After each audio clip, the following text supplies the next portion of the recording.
সম্প্রতি পশ্চিমবঙ্গের বিভিন্ন জেলার স্কুল থেকে ভুতুড়েভাবে উধাও হয়েছিল স্কুল ছাত্রছাত্রীদের ট্যাবের টাকা। পশ্চিমবঙ্গের বিভিন্ন স্কুলের ছাত্রছাত্রীদের চিন্তার ভাঁজ দেখা গেছিল কপালে। তারপরে মুখ্যমন্ত্রী মমতা বন্দ্যোপাধ্যায় নির্দেশ দেন, যত শীঘ্র সম্ভব তাদের টাকা দেওয়ার ব্যবস্থা করবে সরকার। রীতিমতো সেই টাকা কিছুজন পেয়েও যায়। পূর্ব বর্ধমান জেলার বর্ধমান শহরে সিএমএস স্কুল থেকে 28 জন ছাত্র অভিযোগ জমা পড়ে পূর্ব বর্ধমান জেলা পুলিশের কাছে। সেই মতো তদন্ত শুরু করে পূর্ব বর্ধমান জেলা পুলিশ। তদন্ত করতে গিয়ে গতকাল মালদার বৈষ্ণবনগর থেকে একজনকে আটক করে পূর্ব বর্ধমান জেলা পুলিশ। আটক করে অভিযুক্তের নাম হাসেম আলী। শুধু তাই নয়, সে কম্পিউটার নিয়ে ডিপ্লোমা করেছে এবং সম্পূর্ণ জালিয়াতির কাজটি একটি মোবাইলের মাধ্যমে করা হয়, যে মোবাইলটি পূর্ব বর্ধমান জেলা পুলিশ সিজ করেছে বলে জানান। নো অথরাইজ এক্সপ্রেসের মাধ্যমেই জালিয়াতি করা হয়। পূর্ব বর্ধমান জেলায় 85টির মধ্যে প্রায় 70টির মতো অ্যাকাউন্ট নম্বর চেঞ্জ করা হয়েছে। অভিযোগ এসেছে 20টির ওপর স্কুলের। বলা যায় পূর্ব বর্ধমান জেলা পুলিশের বড়সড় সাফল্য।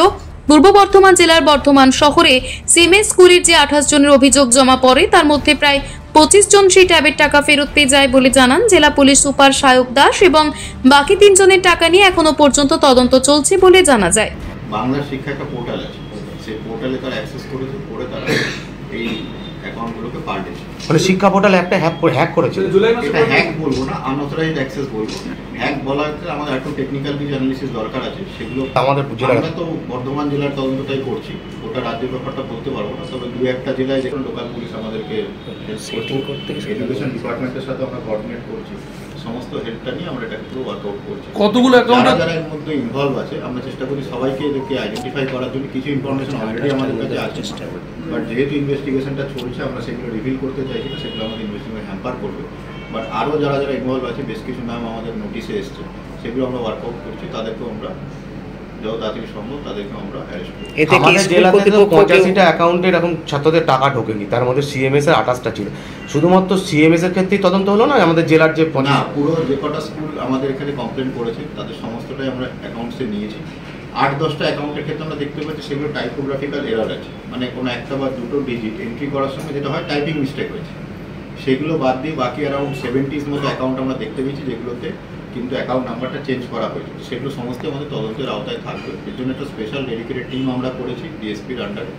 সে তো মানে রিভিল অত কিছু করতে চায় না, বাট ওর কম্পিউটার ডিপ্লোমা আছে এবং সে খুব টেক সেভি আছে। তো তার প্রফেশন কি আছে না সেটা এটাই অ্যাক্টিভলি সে সাইবার ফ্রডটাই করে, সেটা আমরা ভেরিফাই করে দিচ্ছি। ওই দোকান বা কিছু আছে, কোনো সাইবার ক্যাফে বা কিছু আছে? হ্যাঁ, কোনো সাইবার ক্যাফে বা কোনো প্রতিষ্ঠান কিছু আছে? সেটা আমরা দেখছি। ওকে কোর্টে করার পর রিমান্ডে কতগুলো অ্যাকাউন্টে টাকাগুলো এগিয়েছিল? আমরা একটা অ্যাকাউন্ট ধরে এগিয়েছি, এইবার দেখে নিই ও কোন কোন অ্যাকাউন্টে ও করেছে, ঠিক আছে? সেগুলো আমরা ভেরিফাই করছি। কতদিন পিসি চাইবো?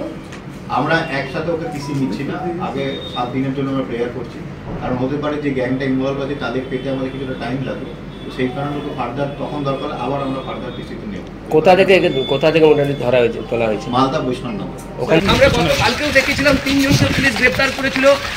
কালী পুজো এবং দীপাবলির সময় যে সোনা গয়না চুরি গিয়েছিল, সেই সোনা গয়না আর একজনকে গ্রেপ্তার করে জানা যায় এই 24 তারিখ তাকে নিয়ে যাওয়া হবে কোর্টে, এবং জানা যায় যে কম্পিউটার নিয়ে সে। পূর্ব বর্ধমান থেকে তন্ময় ঘোষের রিপোর্ট, টিভি নিউজ 10। সুলভের সঠিক চিকিৎসার একমাত্র প্রতিষ্ঠান বিবেকানন্দ হসপিটাল। 24 ঘন্টা emergency service, blood bank, trauma care. আপনাদের সেবায় আমরা তৎপর। গুণমান ও পরিষেবায় দুর্গাপুর বিধাননগরের ডক্টর জাকির হোসেন এভিনিউর বিবেকানন্দ হসপিটাল শিল্পাঞ্চলের মানুষের মন জয় করেছে।